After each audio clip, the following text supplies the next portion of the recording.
The AFC West has 4 playoff contenders, and everyone got better except for the Chiefs. Are they still the crown jewel of the best division in football? The Broncos haven't made the playoffs in 6 years, the second longest drought in the league. Is Russell Wilson the missing piece, or is the near 34-year-old washed? And the Chargers are stacked, but is it all sizzle and no steak? We'll discuss all of this and more on tonight's betting market outlook for the AFC West. It's the opening bell.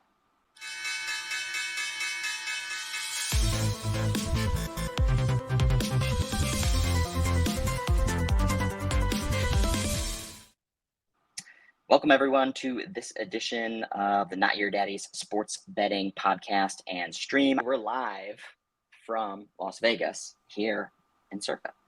Win total futures for this division. We can see the Chiefs are at the top at 10.5, juice to the over. Chargers also at 10.5. Broncos at 10. And then the Raiders and the Caboose at 8.5. I think it's very well documented that this is the best division in football.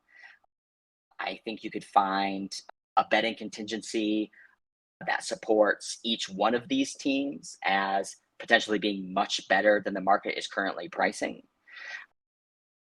Chargers got better, Broncos got better, Raiders got better, and who is that going to come at a cost to? In my view, it has to be the Chiefs, of course. And this is actually one of the lowest win totals that we've seen from the Chiefs for a couple of years. So it was more in that 12.5 range from last year. And they certainly didn't get that much worse, but the broader market just got that much better, specifically this division. And one of the things we'll talk a little bit more about when we get into the Chiefs preview is I have a few things to say about how I think the Chiefs are probably in terminal decline. But we'll get to that.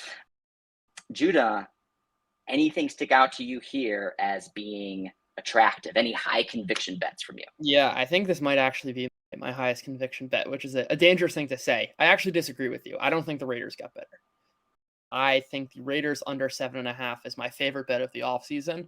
I think they were fundamentally a 7-win team last year, and their big name acquisitions do not outpace their question marks. And as you said, just this division getting better and the AFC getting better. The team relied defensively on Max Crosby having an absolutely elite year. He generated like 0.25 WAR, higher than the next edge player. That's not going to repeat itself, even if Max Crosby's a terrific player. I think Davante Adams means more with Aaron Rodgers than the opposite. And the team lost all of its depth at wide receiver. They got good production last year from guys like Zay Jones, guys like Deshaun Jackson, even Brian Edwards. They're now trotting out Mac Hollins, who's a well below average receiver. What happens if one guy goes down?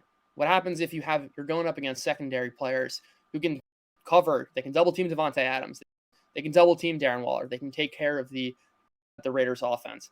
Defensively, in the coverage unit, Casey Hayward was one of the best corners last year in the league. He's gone in Atlanta. They just traded Trayvon Mullen. This is really lacking talent basically everywhere except for quarterback and a very thin receiving group. Great points. I would say that, first of all, I agree with you. I didn't know going into my research that by the end of it, I would like the Raiders under. In fact, I thought that I was going to come away with basically no bet, really no high conviction view from this division, assuming that these are just 4 playoff worthy teams and that it's really just going to be a war of attrition in this division. But by the end of my research, I saw an opportunity to bet the Raiders under. And again, my initial impression was, wow, 8.5, man, that seems low. I probably am going to lean towards the over. And then the more I dug into the data, realized that, yeah, they went 10-7 last year. That was a mirage for sure. But nonetheless, I would still say that I think the Raiders got better this offseason. I wouldn't say that means that they're going to win more than 10 games because they shouldn't have won 10 games. They should have won probably 7 games. And so are they better than that 7-win 2021 team? 7 justified wins from that 2021 team. I think they're better than that. They had a bad offensive line last year. Now they have another bad offensive line. I definitely do take your point that they have less depth at wide receiver, so that could potentially hurt. I think the fragility angle is probably a better way of putting it. It's a much more fragile team than it was last year. And yes, if everyone stays healthy, they're probably fundamentally better. But honestly, who cares? Because it's all about the context and market in which they're currently in. And that's a market which everyone else has gotten better. Which puts even more pressure on the downside. What do you think, Dan? I think you two are spot on. This offensive line is bottom 5. On top of Judah's point of the health, what about Darren Waller? He has a hamstring issue, and I know he's going to have a couple weeks off here. But if you're already having soft tissue injuries and the season hasn't started, that's another key piece that's going to be kind of questionable week to week. This team has no depth. The schedule is back and forth depending on what your perception of some of these teams are. They do get that early bye, though, and I do think it will come back to haunt them later in the year. I think there's a big question mark too, around Josh McDaniels. I think I like his upside, but it doesn't mean that it has to materialize here in year 1, especially given the strength of this division again in this year specifically. Does anyone have any views on the Chiefs at 10.5? Again, it was 12.5 last year. This is basically saying in this division too, that the Chiefs are going to potentially struggle to make the playoffs. We know that they're going to have a very tough schedule, something we'll get into. But is there any opportunity here? If you're backing the Chiefs and you think that they're immune to this, it probably means that Patrick Mahomes is going to have an incredible year. I'd bet him to win MVP at plus 900, right? It means they're winning the division. He's probably having a great year. They're winning 12, 13 games. He's in prime position to win an MVP. I think the Chargers, similar case with Justin Herbert. I'd rather be betting his MVP odds. If he's already in the position where they're winning the division, he's probably at the forefront of the MVP conversation. You can even say the same thing about Russell Wilson. If the Broncos are winning the division, Russell Wilson's probably at the forefront of the MVP conversation. Mm-hmm. Yeah, and this was something, again, when I came into my research where I was more bearish on the Broncos, came out of it slightly less bearish. This was the team that I was targeting that I would probably want to bet the under on pre-research. And then post, then the Raiders were just like a screaming sell, by far the best opportunity. So I think that's where you want to position. So let's look at the offensive line consensus market rankings for this division. We can see Chiefs, top 5 offensive line unit there. Chargers also meaningfully moved up over the offseason, also a top 10 unit. At least that's the way the market is pricing them. Broncos kind of middle of the road. And then, as we mentioned, we can see the Raiders there right near the bottom, 3rd, 4th worst in the league. The biggest thing I think we're missing with Kansas City is they returned all 5 starters from last year. If you remember, they started 3-4. The offense looked genuinely terrible, but you get 5 guys now. They had all last year to gel, and once they got going about week 8, they went 9-1 down the stretch after that, dominating some teams. So to me, with that offensive line ranking, I think the Chiefs got to be tied for number 1 or 2 worst case scenario, just because they have 5 guys coming back, and you rarely see that in the NFL anymore. That's a good call out. I forgot too that, the Chiefs had so much turnover on that offensive line last year, especially coming off that, just getting their faces ripped off in the Super Bowl versus the Bucs. So there's a lot of turnover on that, and it was still highly rated. So it had the expectation that these guys were going to come in and they were going to fill their spots and play well. But there was skepticism that it would all come together early on in the season, and we did see that they did struggle. But then it all started to gel down the stretch. That's a really good point. And now they're in year 2 together, having that level of continuity. And you could make the argument then, too, that potentially the Chiefs have the best offensive line. Yeah. One thing that I think is curious here, too, is the market is pretty high on the Chargers. I think Rashawn Slater has turned into one of the best tackles in the league, and there's certainly some projection that he'll continue to get better.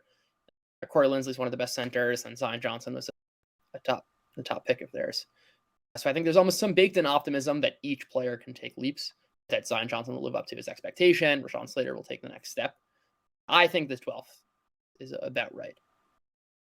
And this only just seems to be consistent with how the market is really ranking and rating the Chargers across the board. Yeah. Is you're paying a premium to bet anything Chargers right now.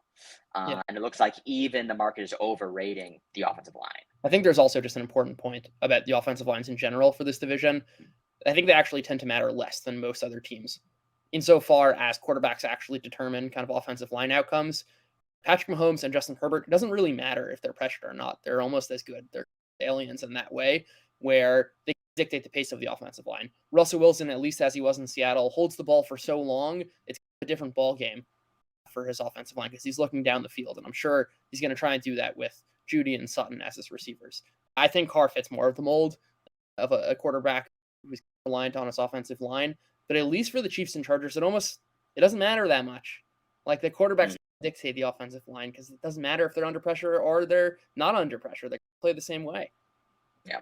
So it's almost like the rich get richer and the poor get poorer here, because you got the Chiefs and Chargers with some of the best offensive line in the division. You're saying they don't even need the best offensive lines. No. And then the Raiders need a good offensive line, but they have one of the worst offensive lines. Exactly. Which really goes to, who knows, because maybe you could start to make the argument too that there's this market perception that this is a division that is very tight.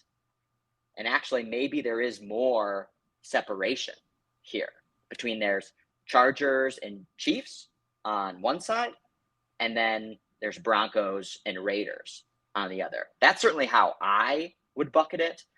One, because I think Russell Wilson is washed, and we'll get more into that.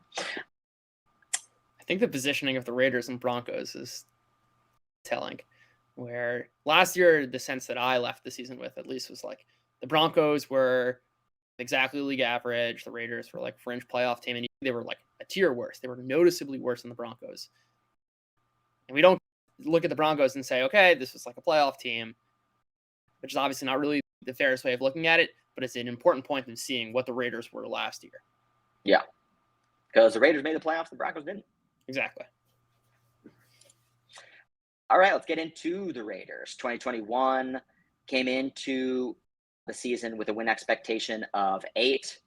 They sailed past it, but perhaps unjustifiably so. They went 10-7, so went 2 games over. PyTag had them at 6.9. Our PyTag 2.0 had them slightly better, but in that 7-win range.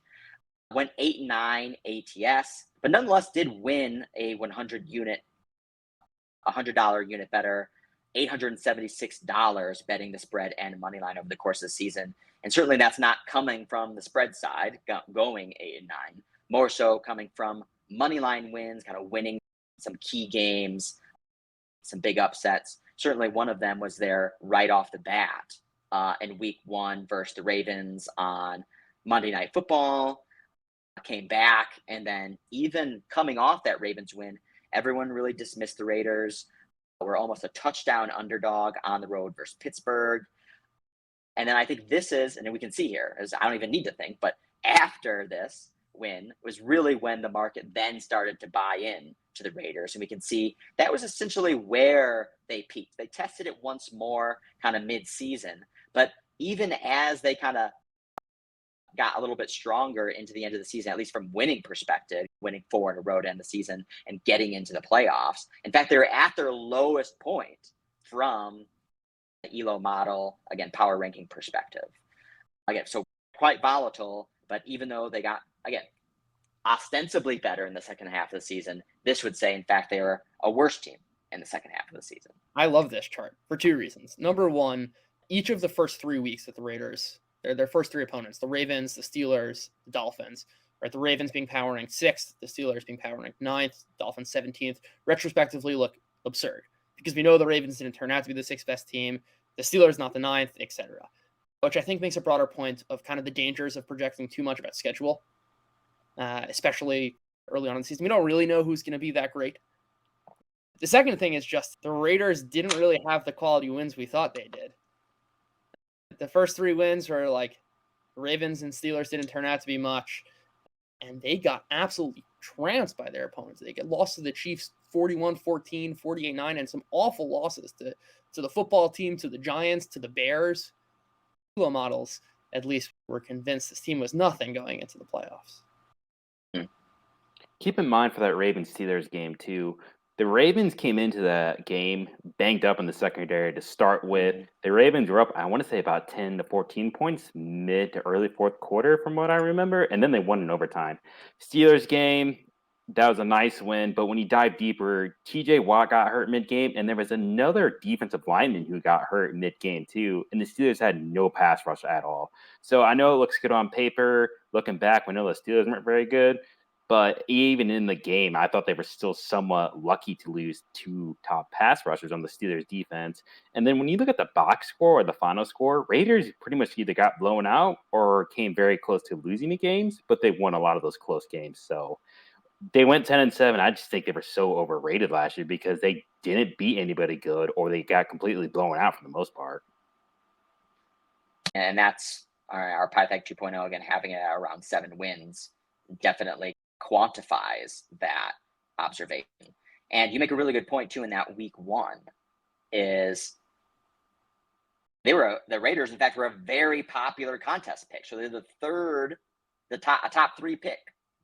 So going into that week 1, yeah, there were a lot of question marks around that Ravens team. And that's one of the reasons why they got a bump after beating the Ravens, but it wasn't too meaningful. But then kind of like after they crushed the Steelers, which the market was still high on the Steelers had just beaten the Bills also. Yeah. And everyone loved the Steelers because you see the Raiders were the 28th pick in week 2. It seemed like the buy on the Raiders week 1, what really wasn't a buy on the Raiders. It was more of a sell of the Ravens. And then they wanted to come right back and sell the Raiders. And I think this is the main reason why, when you're trying to talk about market perception and why you can get some really stark overreactions, is because what this demonstrates is the market did not believe in the Raiders in week 2. And then they were proven wrong. So now they're butthurt. And now they're saying, oh, we need to adjust. Maybe we didn't give them enough credit for that Ravens win.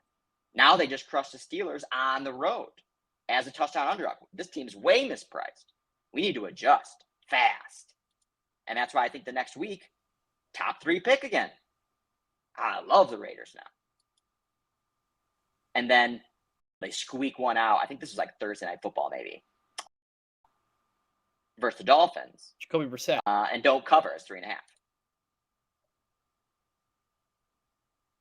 And this is where the crack started to form. So the market gets super hot on a team, then they can't cover the 3.5 versus a subpar team. Then struggle versus the Chargers. And this was the really big kind of yellow flag, is when they were at home versus Justin Fields. And they just were not really that competitive in that game. Win probability around 33%, TWAM, the total weighted average margin, -6. They were justifiably beat. The other big red flag from the Raiders is look at these max deficits. They were losing sizably in almost every single game. So they were losing in 15 games this season. Their average deficit when losing was 10 points. Their average time-weighted average margin for a 10-7 team was negative at -1.5 points, which is just another attribute to suggest that on average, this team is losing. They're losing the game on average, yet they were 10-7. So just another statistic to go out and say, people could say, yeah, the Raiders were overrated last year. This is a statistic that actually demonstrates that is the case. Even some of their wins, Jacoby Brissett, Nick Mullins they got against the Browns late in the season, Drew Lock, not Teddy Bridgewater, Carson Wentz when he was falling apart. In their wins, they just beat bad quarterbacks or had these lucky early season wins. And then you had that super bizarre finale versus the Chargers. So offseason changes. I guess we can disagree on if the Raiders actually got better over the offseason. Of course, signed Devontae Adams. Everyone knows that. Also got Chandler Jones. But yeah, there's still a lot of holes on this team. Also, just the continuity. I think that's the the most players we've seen move on in one season. So basically, a half new offense, half new defense, and basically a whole new coaching staff as well. Yep. How long do you think this team takes to gel with all this new stuff? At some point, it's going to have to show up in the win-loss column. Early on, if you look at the schedule, you got Chargers week 1. Week 2, I believe it is the Cardinals, Titans, Broncos, Chiefs. 3 of those 5 teams are not teams I'm going to be playing early on with new guys and new coaching staffs. So at what point do these coaching staff actually start to hurt them because the players just don't know the system yet? Yeah, that's a nasty first 5 weeks. We can see strength of schedule from a futures kind of implied perspective. Third hardest, net rest -6 days, mean spread around flat, kind of suggestive of an 8.5 win total expectation. To win the division +650, certainly at the bottom. To make the playoffs +150. To win the Super Bowl +4,000. But I can see this team starting off 0-5, no problem.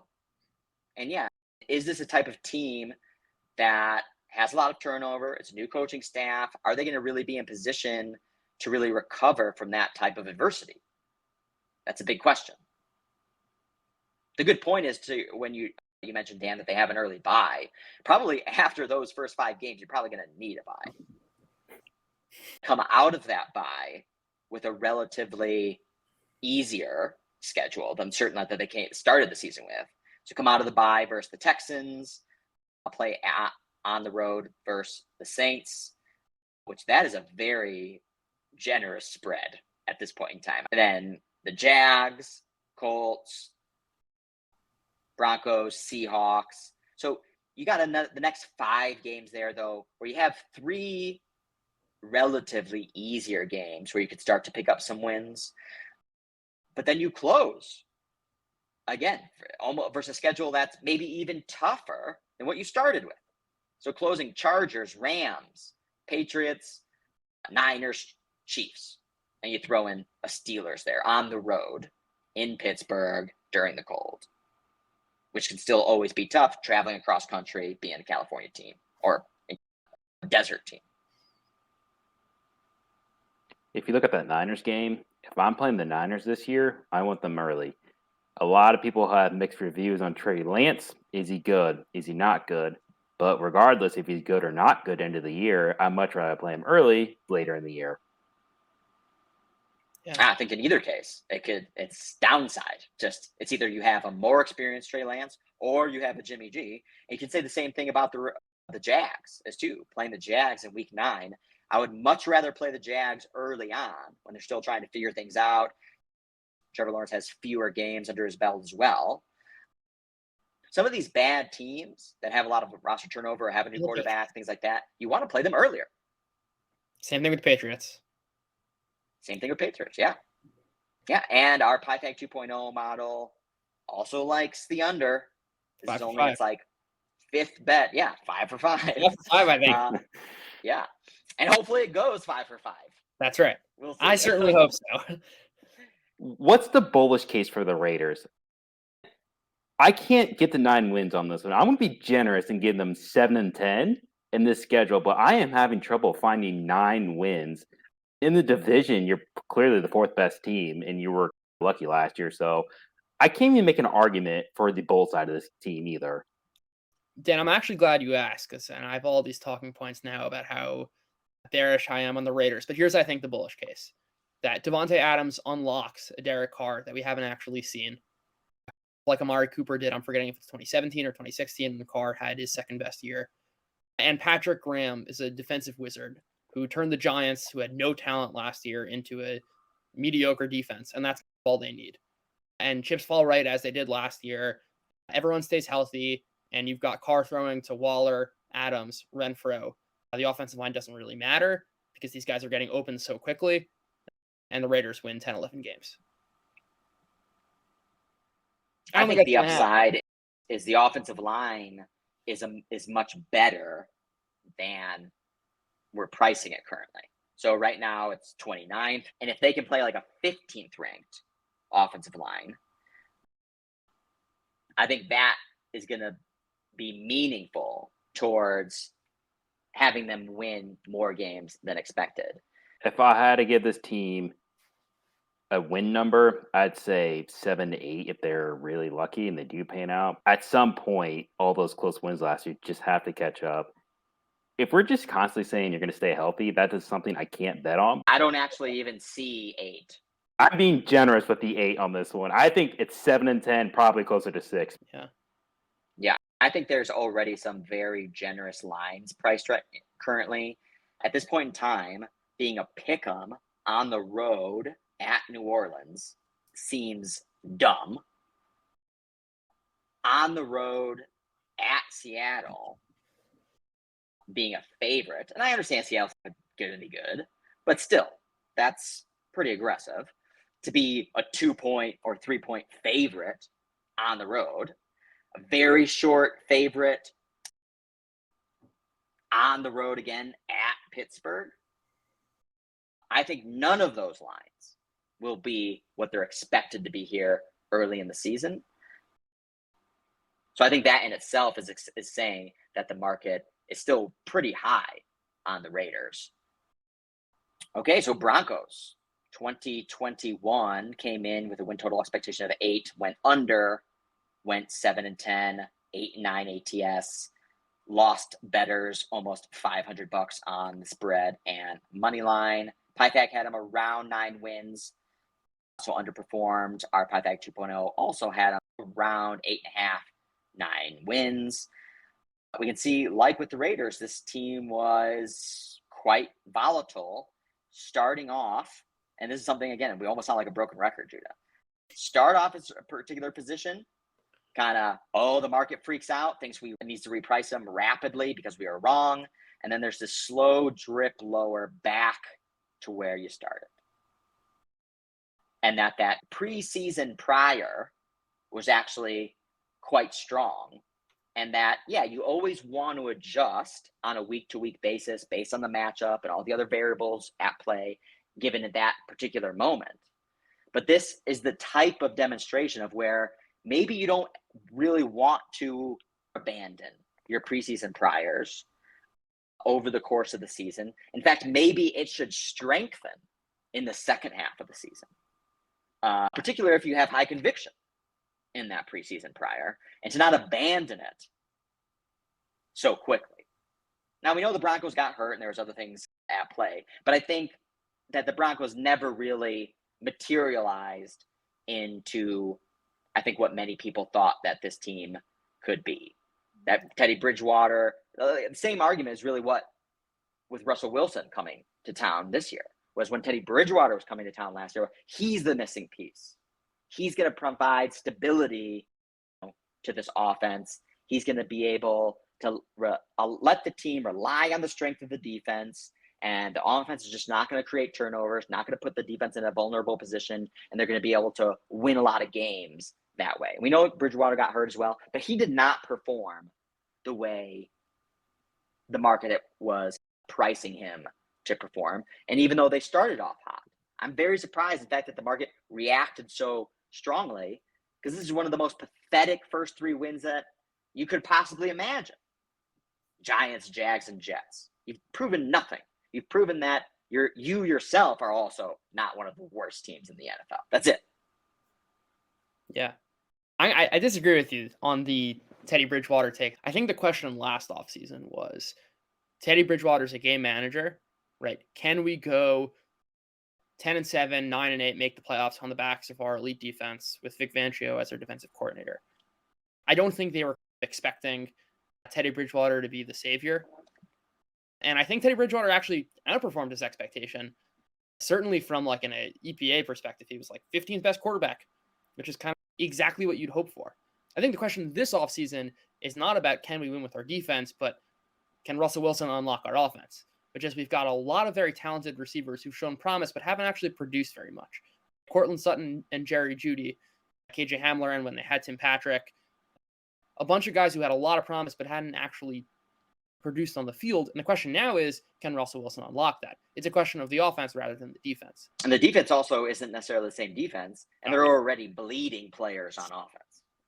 That's certainly true. There are a lot of question marks, and I think the defensive point is actually very important.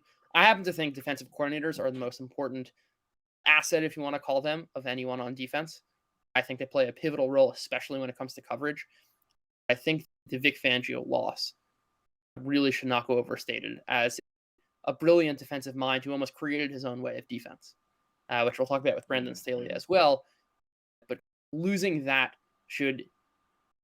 We have a push and pull here, which is like Russell Wilson's probably going to make this offense better, but is the delta of that going to overcome the defensive losses, not only from their personnel, but also from losing Vic Fangio? Did anyone bet the Ravens in week 4? I bet the Broncos. The Broncos I didn't bet the too. Broncos. I stacked them in DFS against the Ravens. And it was my highest. It was like I was so excited for it, and it was a disaster. This actually, I think this chart reminds me of an interesting question of like how do you almost deal with teams who like blow out bad opponents. I think the Broncos are a good example and a good reminder that it probably doesn't really mean much, even if you're winning by enormous margins. No, in fact, I think that's always a great opportunity to capitalize on the market's overreaction function when teams are dominating bad teams. Beating the Giants, Jags, and Jets, who were 3 of literally the 3 worst teams in the NFL, not just at the beginning of the season, but even by the end of the season. It demonstrates that you're not in their class.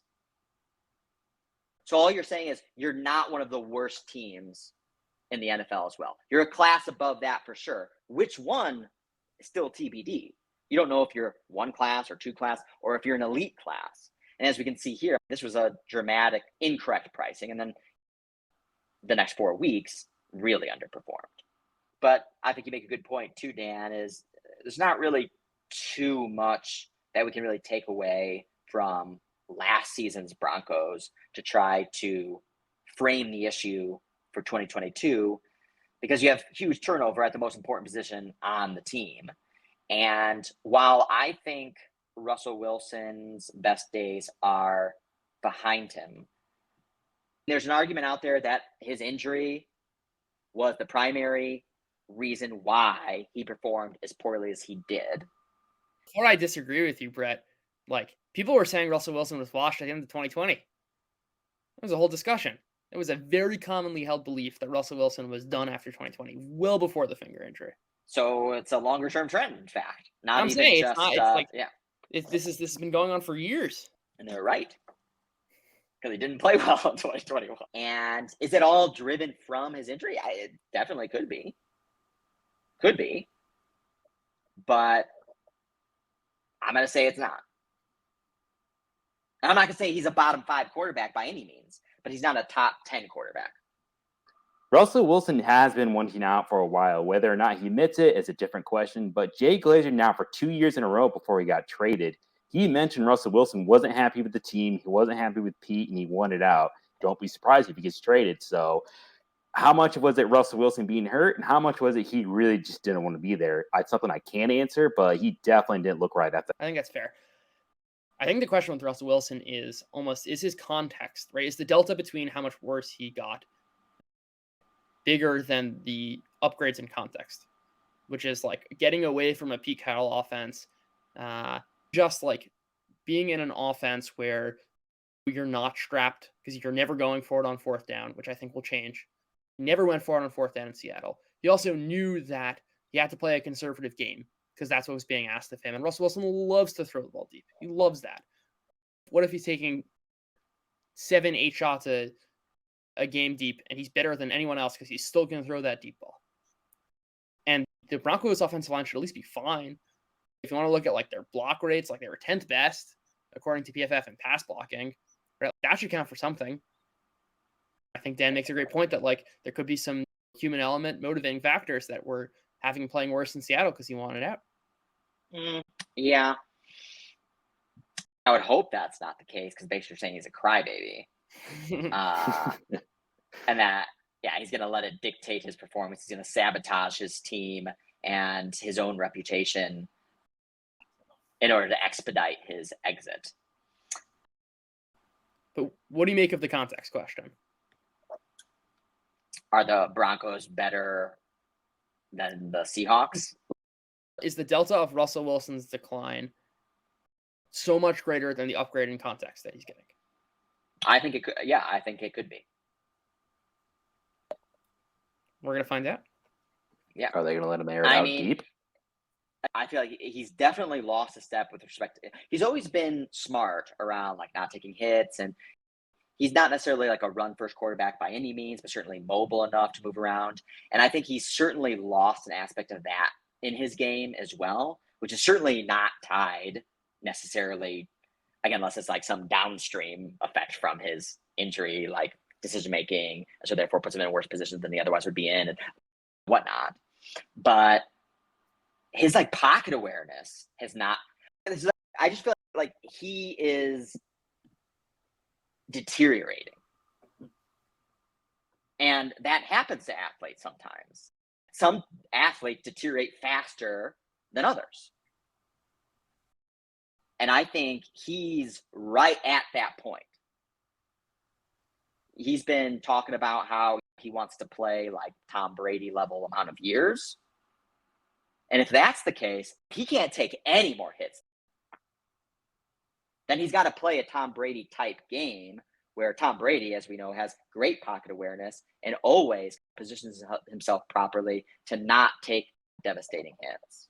And if that's the case, then he's got to make different, more conservative decisions if he really wants to play another 10 years in the NFL. So maybe that also has something to do with it as well. Like, I want to play the next 10 years, so I need to change my game if I'm going to play the next 10 years as well.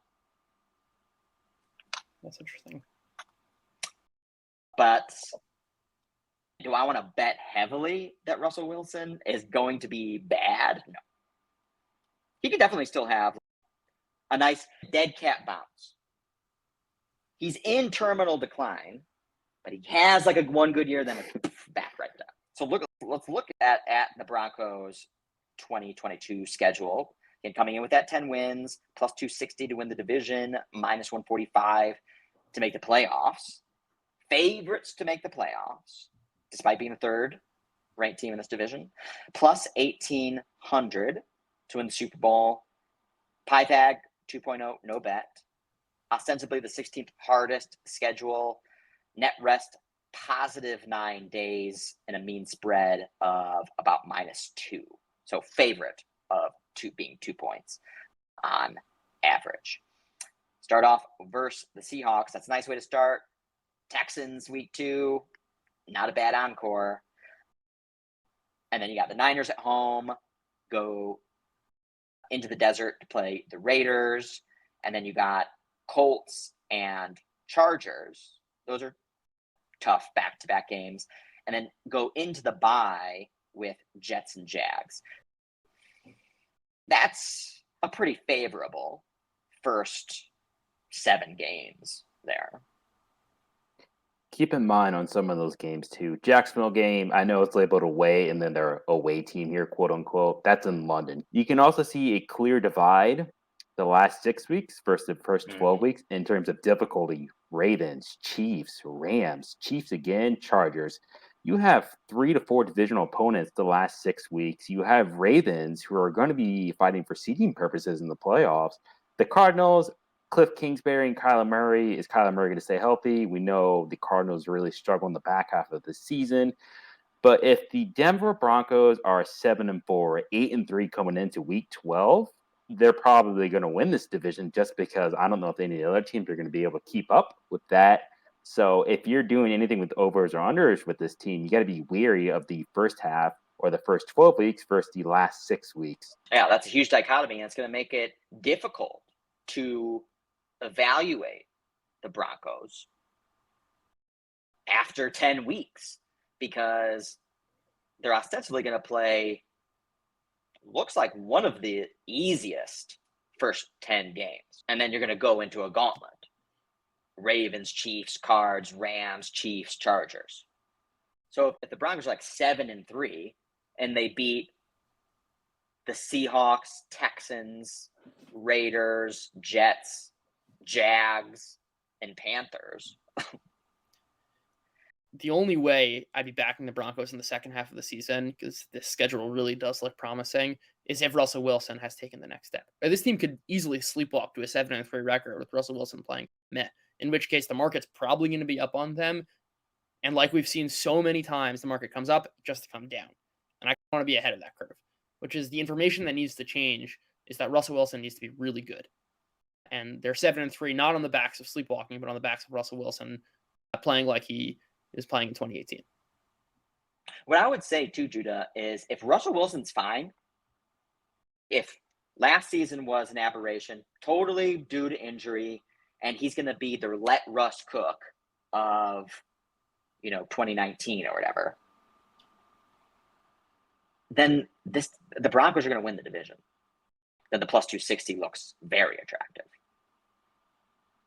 Because they're going to be probably more like 9-2 going into that division stretch. And you win 2 games out of the final 6, puts you at 11. And that's probably be good enough to win the division. And if you get vintage Russell Wilson from the Broncos this year, vintage, then I think the Broncos are the best team in this division, especially with this setup. Because this allows you to work out all the kinks, develop chemistry, all that and whatnot. And if you're going to play a tough schedule, you might as well play it in the back half of the season. Again, all right, Chargers. Everyone loves Chargers. Everyone loved the Chargers last year, too. 2021 came in with a win expectation of 9. That's been bumped up, as we know, now to 10, 10.5. And again, the market was hot on the Chargers going into last year. Finished 9-8, 8-9 against the spread. Didn't make bettors any money, unless you were very selective like Judah was, and had a rhythm. Had some kind of weird games, tons of weird games that suggest what does it go. Again, we know that we've almost previewed the whole NFL now, and again, all the teams have like these dud performances, even the best. Again, the Bills lost to the Jags. But you could throw the Chargers, again, right in there. And it didn't necessarily have to do with, like, Brandon Staley gambling and losing, and that's why they lost. They were just getting shredded on the ground, and they didn't really fix that. They signed a lot of, like, star players. Got J.C. Jackson, got Khalil Mack, Sebastian Joseph-Day. Those are all like sexy names that makes the fans and bettors even more excited. But I don't know if that necessarily all comes together. We've seen this time and time again across sports. A team signs all like the big name players and whatnot, never comes together. Rams did it last year. And again, there were some serious questions mid-season whether or not it was going to work out or not. Yeah. No, I think almost the question with the Chargers is number one about Justin Herbert and his progression. Less so actually about how good their defensive additions are. But it's almost like a necessary sufficient problem where the Chargers were so bad that the run defense really mattered, but they at least plugged it with league average guys such that it won't really make a difference. So I don't think the run defense problem, which plagued them last year, is really going to apply this year at all. The Chargers are going to be the most volatile team in the NFL, which is why I was very selective with them last year. It's because I learned very early on in the season, the Chargers probably are not the best team to bet because on any given week, the variance is just so high because they're going for it on fourth downs. They're making 2-point conversions. Their play style is generally aggressive. This is a team where I love alternate lines. I'm not really paying attention to the 3s or the 6 or the 7s when I'm betting because these numbers are just going to be wacky. The scores are going to be wacky. The games are going to be extremely high scoring. There's a ton of variance going on. Yeah, I'm surprised at this big sell-off here after the Cowboys game. I mean, came in as 3-point favorites at home. Again, it wasn't a really great performance. Ended up losing and were quickly downgraded. Then they beat the Chiefs and then rallied. Put together 2 good games, another 2 good games versus Raiders-Browns. Then got destroyed by Baltimore. And this was one of those games where Brandon Staley gambled early in the game, and then it all unraveled, and then they could never do anything. You had to keep getting more and more aggressive to try to get back in the game, and it just kept losing. But the volatility of not just over the course of the season, but intra-game with the Chargers is something that you're going to have to deal with. Look at some of these max deficits as well. 21, 10, 10, 28, 14, 11, 10, 18, 15. This team is like losing by 2 touchdowns guaranteed, like at some point in time in the game. Total scoring margin over expected, -25, all attributable to defense. When I think of the Chargers last year, they looked awesome some stretches, and then they just got blown out by the Texans one game. I believe it was like 41-29. The Texans just kept running, and the Chargers couldn't stop it. So when you get a team like this with high volatility, even in some of those box scores, you can question the scores. It's just they were so lucky to be up 9-0, and then the Bengals had that most fluky turnover possible in that game, and they just ran away with it. So I think, to Judah's point, this is going to be another high volatile team again. Yeah. I think something that will be different from the performances we saw last year. I think the offense we know what we're going to get, which is going to be a top 5 producing unit. That's what they were last year. I think there's only reasons to think they'll improve as Justin Herbert improves from year 2 to year 3. I think the defense is a little bit less of a question mark. Right? When you get such a conglomerate of talent, regardless of whether they live up to that talent, the delta between whom they're like the people they're replacing is going to be so great. Their defense is going to be better, which is going to mean more 3-and-outs and more games where their offense can really control, as opposed to just teams getting an early lead or even knowing, let's stick with the run game because this is going to work and we'll chip away 6 yards at a time. That option is not going to be available in 2022. I wonder, too, if Brandon Staley's decision-making is going to get more conservative this season, especially if it doesn't work early on. Because what a lot of people don't appreciate is there is far more that goes into actually optimizing a real-world decision than just what historical precedent says that you should have done in this situation based on this point in time in the game. Because he has to make a decision about his career as well.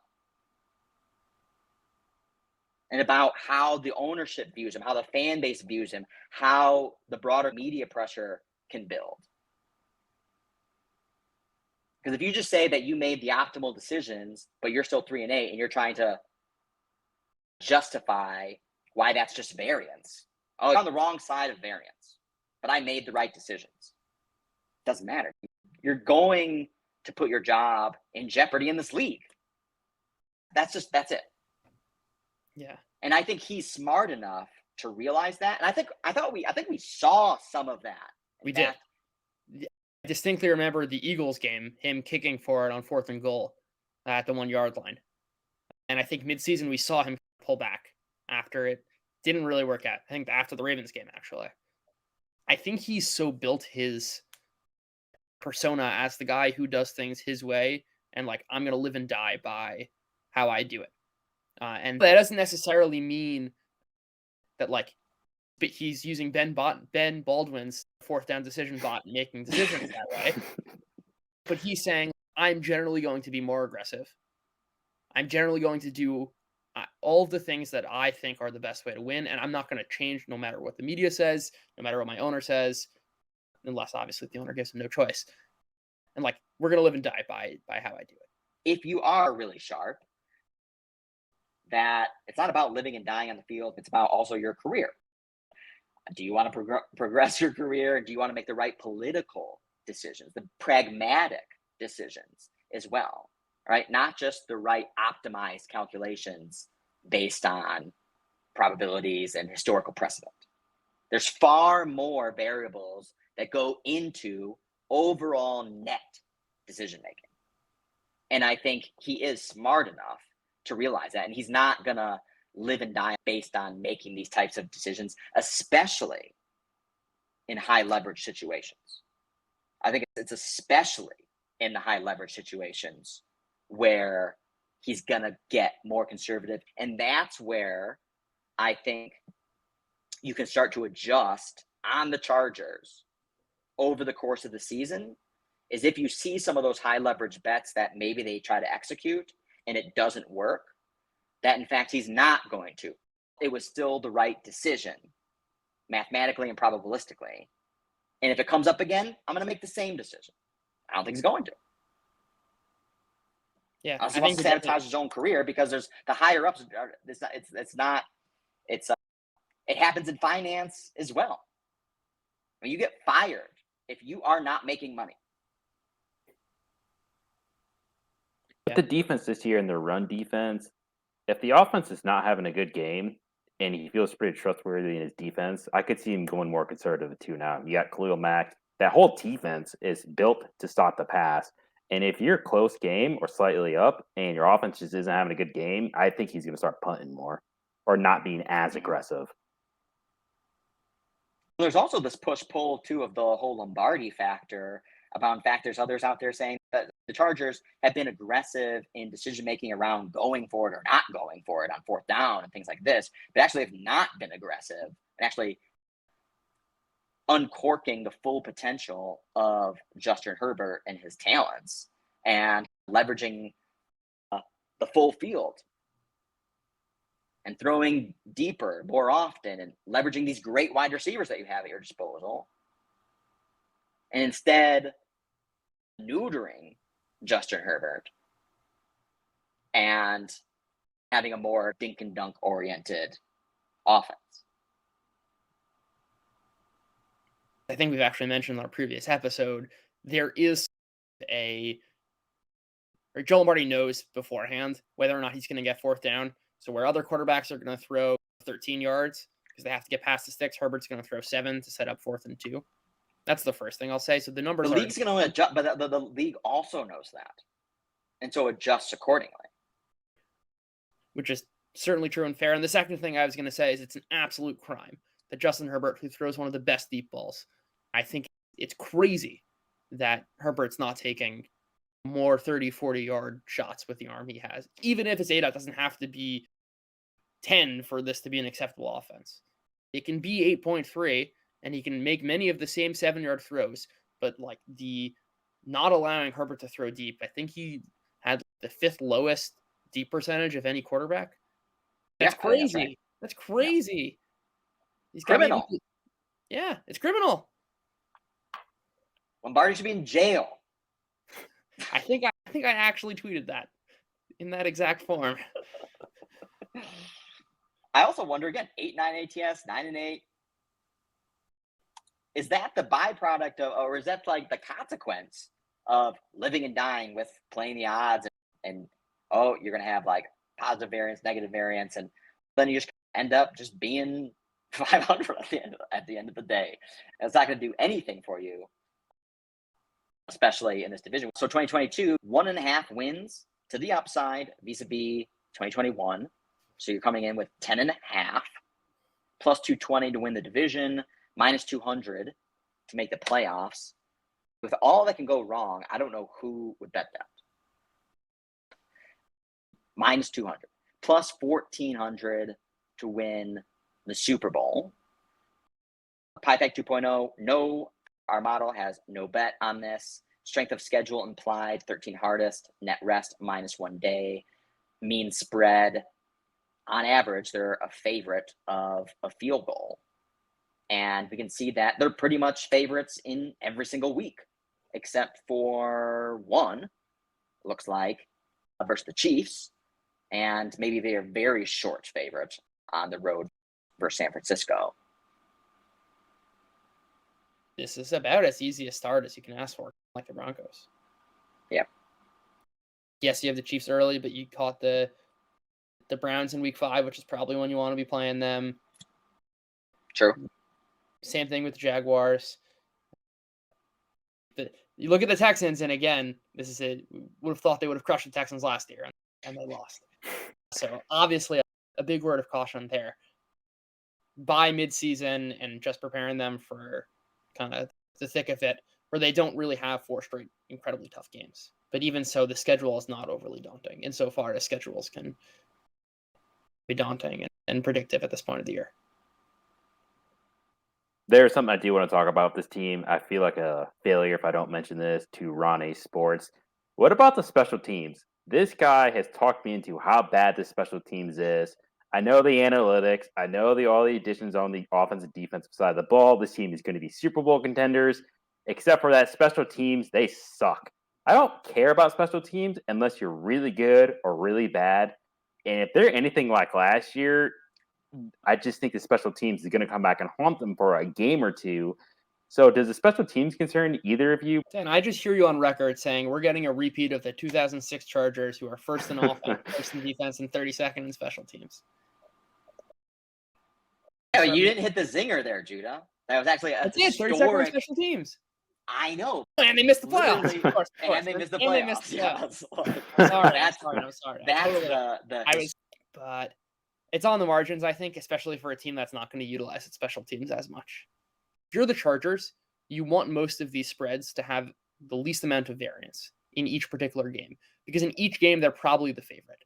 In which case you want to be fair catching every punt, because the punt opens up more variance. You can have a fumble, a random play, and that's not going to benefit the Chargers, because you want the game to go as much on script as possible, because that benefits the Chargers. If you are specifically trying to not rely on your special teams because they're not good, then that kind of puts you in the position of actually making some non-optimal decisions, like actually going for it. Maybe you really shouldn't be going for it, or otherwise taking the more conservative decision,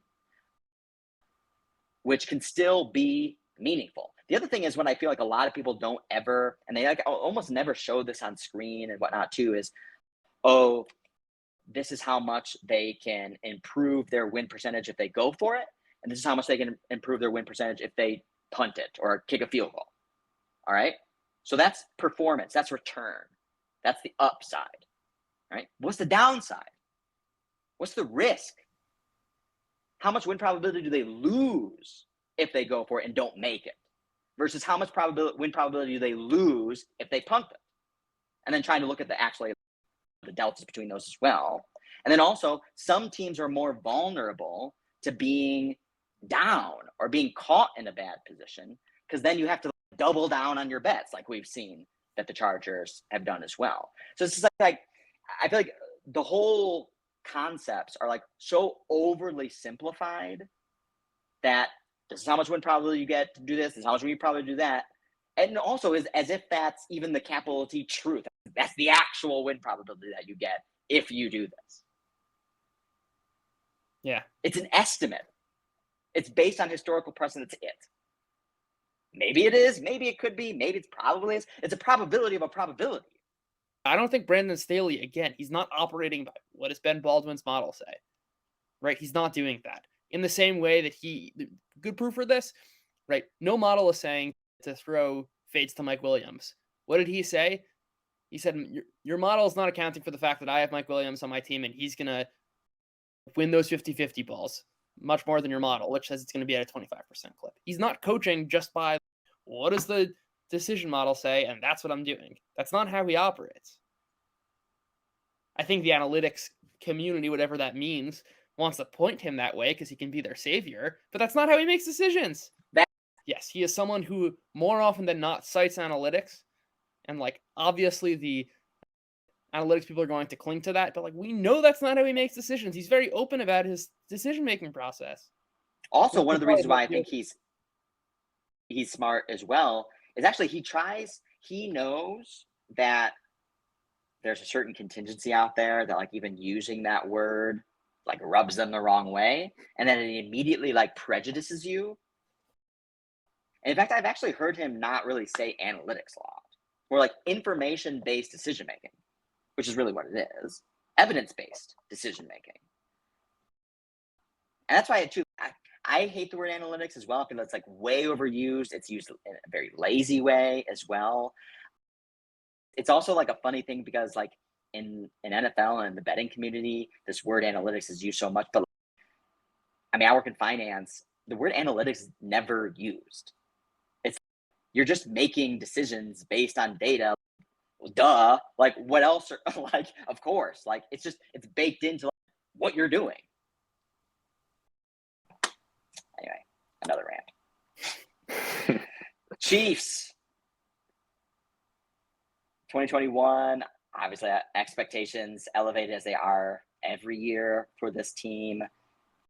Came in with 12, hit at 12.5. And this really depended because I know there was a lot of 12.5s as well. And so I know there were some people out there who ended up not winning their bets, depending on when you got into that. 8 and 9 ATS. Ugly. You made no money betting on the Chiefs last year. PyTag 2.0, we had them around 10.5, 11 wins. So certainly less than what they ultimately produced. Traditional PyTag had them over 11. So we disagreed there. Mean power rank was about 4. 7-day power rank volatility about 2.5 spots. So pretty low volatility relative to what we've seen. I don't think we have to get too much into it because this is like very well documented. Chiefs started off slow and they came back on. What I don't think is well documented is how that happened. I think at first the offense was really good and the defense was really terrible. And then the narrative was that the offense kind of struggled and then they turned it back on and they ended up at the same number 1 in all the analytical categories. They were having horrible turnover luck in the first couple of weeks of the season.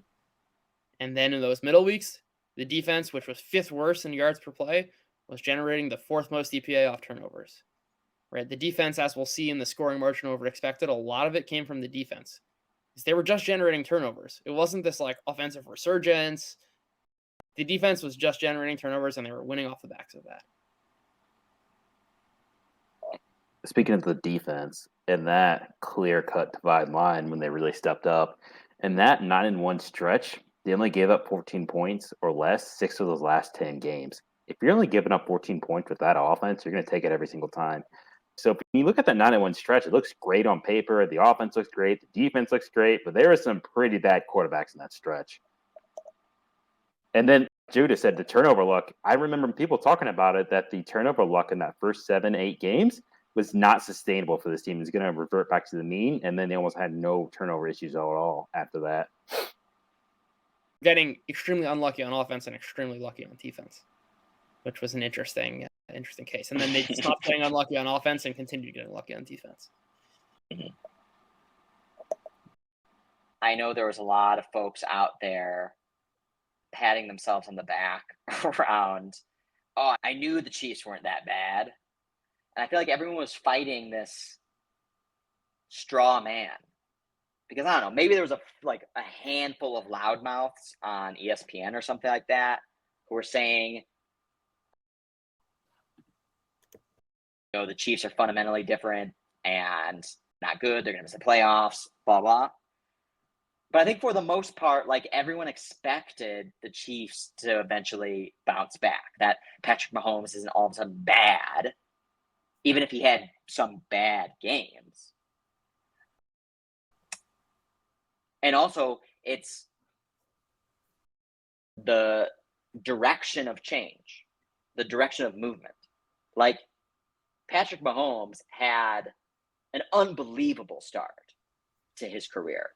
And so coming off those types of expectations, it's very hard to stay at that level of play, especially as this is a living, breathing league. It adjusts. It's dynamic. It knows the types of things that you're good at, and then teams specifically design and construct their rosters in order to beat you, in order to beat the Chiefs.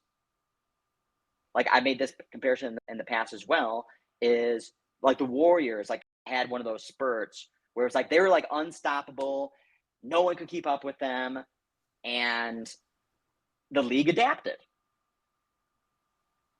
And then the delta between their edge over the next kind of team shrank. But I think this is the beauty of the Chiefs organization, which is that they know that. And this is almost going to be to frame how they play in 2022.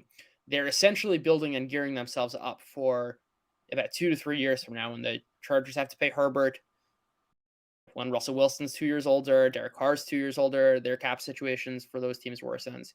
And they're essentially saying, we have Andy Reid, we have Patrick Mahomes, we're going to get to the playoffs because we have those two. And like anything can happen in the playoffs. And we're gearing up for 2024, 2025 when our cap situation is friendly and the rest of the division's in cap hell. I think the Chiefs are exactly recognizing that they have to adapt. And this team is not going to look like they did in 2021. I think Andy Reid is also very well known for, I think some of the narrative changed after he finally did win the Super Bowl. But that it was always, he gets his teams competitive and they're good, but they always choke. And now that's happened, obviously, the past couple of years. The Chiefs have also become, is almost inverted as well, as they're this team that started off slow sometimes, and then, but you could never count out the Chiefs, and they come roaring back in the second half of games and end up winning games that you thought that maybe they weren't going to win. Now they're losing games that you think that they otherwise should have won. And now they're having that Andy Reid choke job down the stretch. And again, the defenses, everyone knows about two-high safety, blah, blah, blah. But that is a form of, again, the league specifically trying to dynamically adjust to the dominant form of play in that league. And then mitigating some of those strengths of that team, like the Chiefs. I think that's exactly right. Almost the mind of Andy Reid here is the biggest asset the Chiefs have. Might even be more of a bigger asset than Patrick Mahomes. Everyone's adapting, and he's the best at it.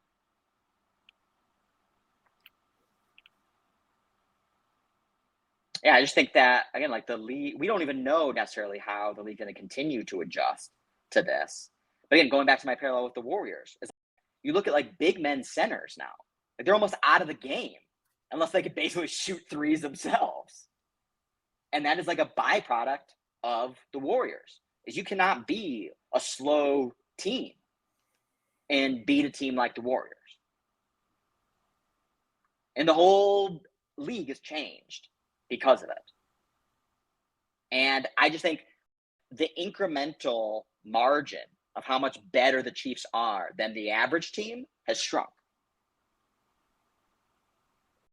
But this is accounting for that. You're looking at 12 from last year and now 10.5.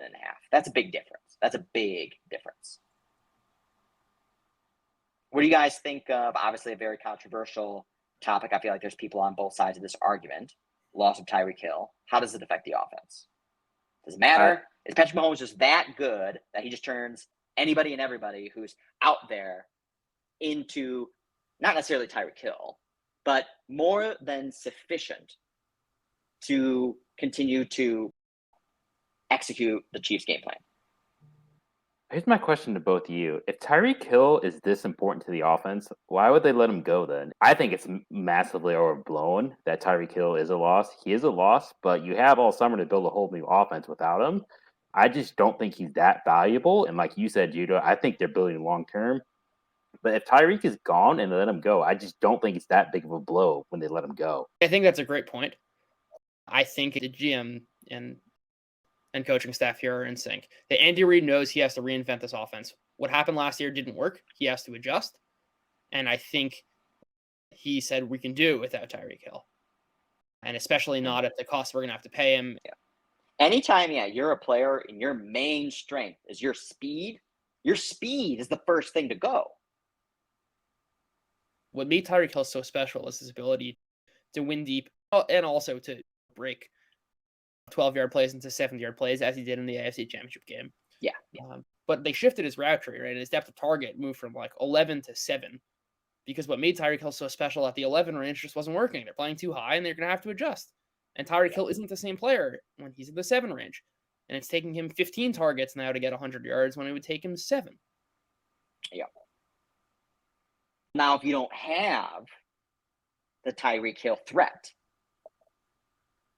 then the defense adjusts. Marquez Valdez-Scantling. That's why they signed him. I'm serious.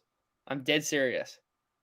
Even if the defense just has to acknowledge him, that's still something for that offense. There's some really cool data. There's some really cool tracking data that PFF has been working with. That Marquez Valdez-Scantling basically attracts safeties more. And like that exact role that you're describing, Marquez Valdez-Scantling was second best in the league at. Something in the data there that's like really providing a misleading conclusion. Possible. Or we're gonna see this year that Marquez Valdez-Scantling's taking the top off defenses, and that helped Aaron Rodgers in Green Bay, and it's gonna help Kansas City right now. I allow for that to be true, but I will. I'm not saying that's definitely going to happen, but that is certainly No, that's interesting though. Chiefs. Yes. That is certainly in their decision-making process. Mm-hmm. My view is that Tyreek Hill is a meaningful loss for this team. I feel like everyone is looking at this in isolation as if it doesn't affect anything else on the team, as it doesn't affect Travis Kelce, as it doesn't affect the running game, as it doesn't affect Patrick Mahomes' decision-making and chemistry. It affects all of those types of things. And then there's other people who say, in the 6 games or the 3 games that Tyreek Hill didn't play, Patrick Mahomes did more than enough without Tyreek Hill. Okay, but now do it through a whole season. The question I'd ask, is the market not pricing that in already? Is that not baked into the lower win total? It could be. That's that's what I do come back to is this is a more depressed number, at least.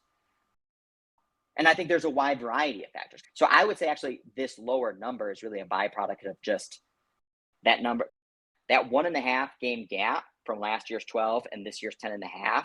It's being like taken and allocated to those other teams because they're better and not necessarily because the Chiefs have actually gotten worse. But in fact, they have. No one's a bigger loser in all of this than the Chiefs. Because I think the whole league is like trying to beat the Chiefs. And so construct their rosters to beat the Chiefs, to mimic the offense of the Chiefs. Yeah, I think that's a fair point. Would you bet it?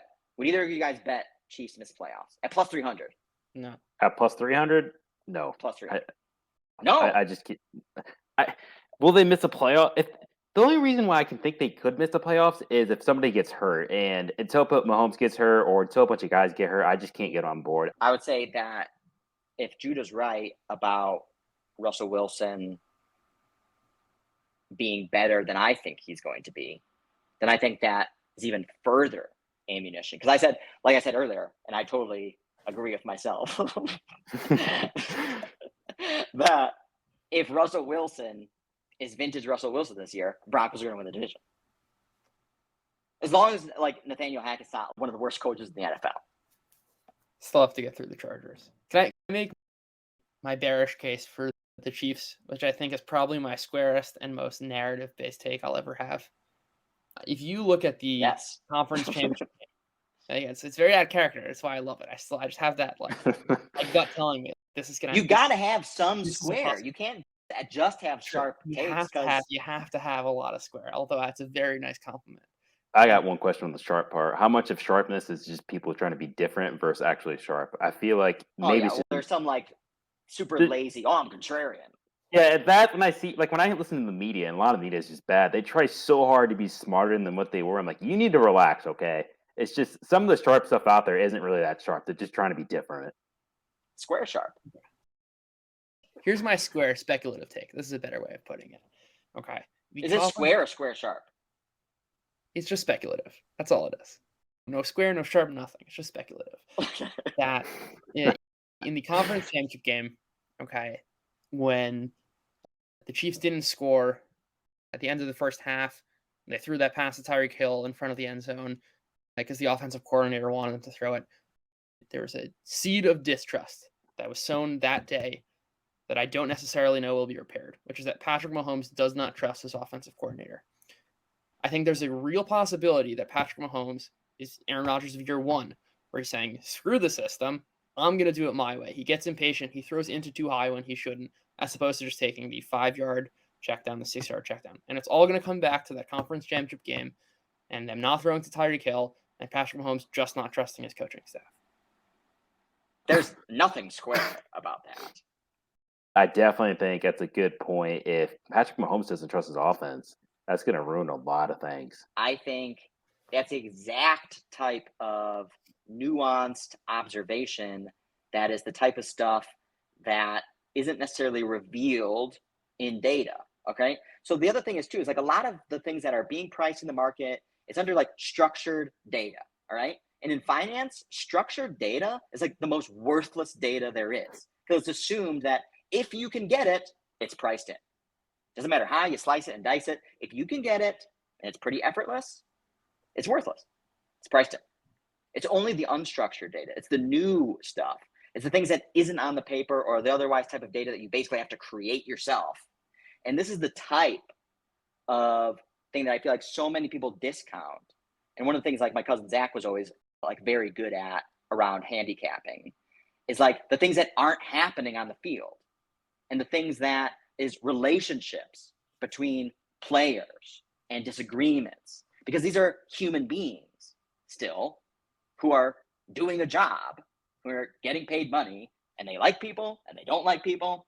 And I've actually read other things around where Mahomes wanted the enemy out. And he's still around. He's like, why the heck isn't this guy like going and getting a different job? And that there is conflict there. Now, if that's a seed that can spurt and grow weeds within that offensive scheme, that could be a huge wild card. That's a great point.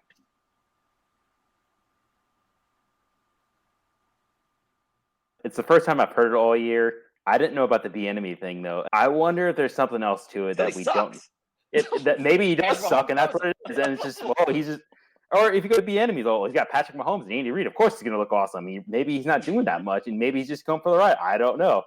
It was just a lot to take in there. And if Judah is right and he doesn't trust the offense, would Andy Reid step in?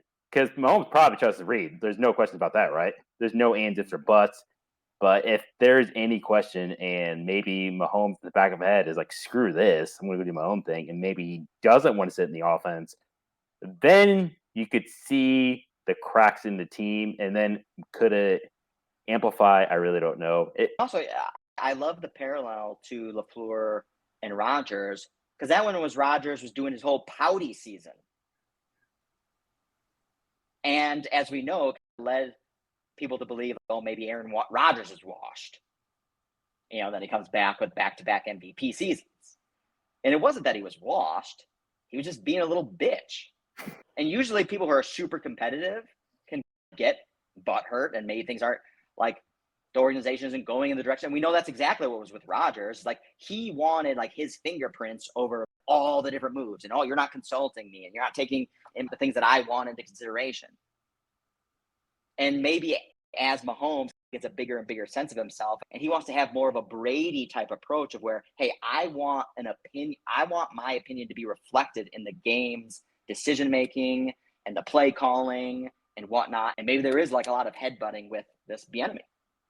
And again, I think the market speaks volumes that he hasn't gotten a head coaching job over the last couple of years. It's because the teams are doing their own due diligence, doing a reverse attribution analysis and saying, why are the Chiefs good? The Chiefs are good for this reason. And one of the reasons they're not is because of Eric Bieniemy. Also, Matt Nagy's back. Yeah, he's back. He got a bad rap in Chicago, but he did make Chicago. Yeah, he did make Trubisky look good one year. That's pretty impressive in my opinion. Nagy was the OC, and he got a job. But Bieniemy can't. And now Nagy's back. There's a non-zero chance, in my view, that it's almost subconscious. Mahomes is going to play a different style from here on out. He doesn't even necessarily know it. He's going to make a different decision. Yeah. Not even by his own choice. It's the most insidious kind. Yeah. It's very hard to correct that then. Yeah, exactly. You don't even know. Yeah. Which is like, what's wrong with Patrick Mahomes? That's it. He's not making the same decisions. This was awesome. All the great insights crystallizing here at the end after 2 hours. I liked that we disagreed on a lot of stuff as well, because first of all, I love disagreement because that's how it makes you rethink your own arguments to make sure that you're either re-underwriting your view or otherwise modifying it kind of accordingly. And instead of just saying, yeah, I agree, yeah, I agree, yeah, I agree. So glad that we had some disagreements on this, but we do very strongly agree on Raiders under. Do you like Raiders under, Dan? You like Raiders under too, because you hate the offensive line. I hate their offense. I actually hate that whole team in general. The wide receiver room is terrible. That's the other thing. Yeah, that's where they're most vulnerable. Yeah. Which is odd. It's odd for you to say it out loud because everybody's like, "Oh, Devontae Adams is awesome," but like when you say they don't have any depth, they have no depth.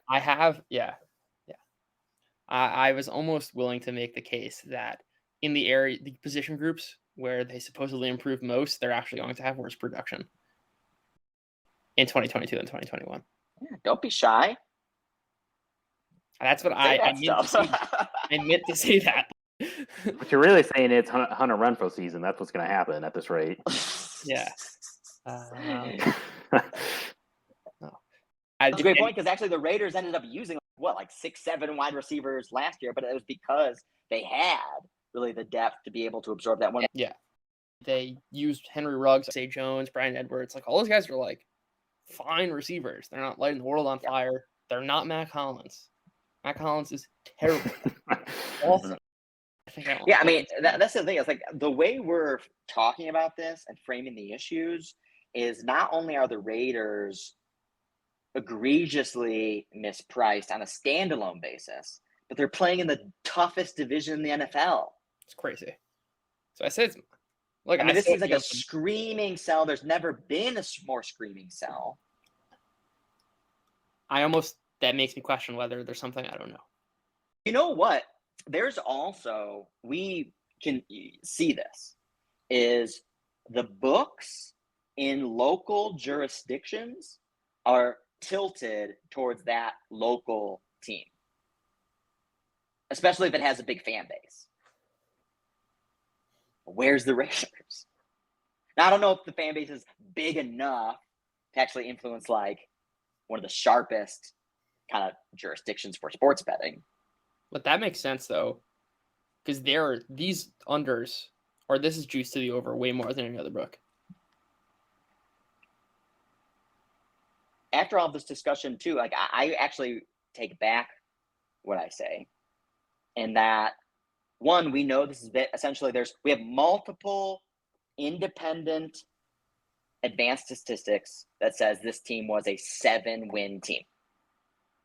And I said, I think that they still got better over the offseason. And actually, I think I actually disagree with that. It's coming around. Somebody's got to take fourth. They all can't make the playoffs. And what are the odds that these teams all have a 9-8 or better record? It's so laughably slim. It's such a narrative-based bet. It almost, the way you phrase that leads me to think that there's some pricing that like everyone knows the AFC West is so good, and it's kind of just assumed, like, oh, I know the AFC West is going to be so good, the Raiders must be like that good too. And it comes like almost builds on itself, where you don't give it much thought because AFC West so strong, and you talk about, for the most part, the Chiefs and the Chargers and the Broncos with Russell Wilson, and then looped in there is like, oh, the Raiders were a playoff team last year and they got Devontae Adams. They're going to be better. This seems like a slam dunk under. You got to look at, because the other thing is what I think should be influencing the pricing is because they made the most splashy off-season reposition, which is the trade for Devontae Adams. And then also even got a name brand player like Chandler Jones. So like that in itself almost obscures any of the other changes that were made. And then everyone's very well aware of Josh McDaniels. He's definitely one of the most, maybe besides Doug Peterson, probably the most well-known name of new coaches this year. So I feel like the market itself is like not pricing as much uncertainty with Josh McDaniels as you would a typical first-year head coach. Right. If McDaniels wasn't a previous head coach, like if he didn't have the Broncos stint from a while ago, I think it would be very different. Which is, there's a little bit of tempered kind of excitement because he didn't really have a successful tenure at all. First of all, I don't get what he was a head coach for the Broncos for 2 years. Yeah, Tebow in those years. Yeah, but And they went to the playoffs and they won a playoff game. Like that's why I don't get. Oh, he was a failed I don't head think coach over there. I don't think he was coaching the Tebow.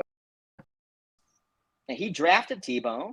They won First round. 9 or 10 games and then beat the Steelers. But the Tebow year was a year after McDaniels was fired. Yes, that's right. Because I remember, in fact, it was the old dude, and like he hated Tebow and hated that he was like forced to keep playing him because they kept winning. And he also had no loyalty to him because it was Josh McDaniels that drafted Tim Tebow, and Josh McDaniels never got to see it through. Yeah, that's right. Also, the real takeaway from that Tebow conversation is how many people listening to this right now remember Tebow playing. That was 10 years ago. I was always watching like sports when I was like 6 or 7, so like I could go. I vividly remember that Steelers game. Yeah, me too. Look, I referenced the 2006 Chargers, and I was 6, and I remember that season so clearly. So that 6 in 2006. Yeah. He just graduated college. Yeah. Wow, this is the third time I've ever felt old. I'm 22. It's only gonna get worse, Dan. Oh, I've embraced it. I just go to the gym all the time and embrace it anymore. Some days I feel it, some days I don't. It's just there's some stuff out there. I'm just like, man, I'm old. Actually, I definitely recommend everyone go and watch on YouTube. There's a couple of documentaries, I think, like short form, like amateur made, but still pretty good. On, I think it was 2007 Chargers. Maybe it was 2006. I think it was 2007.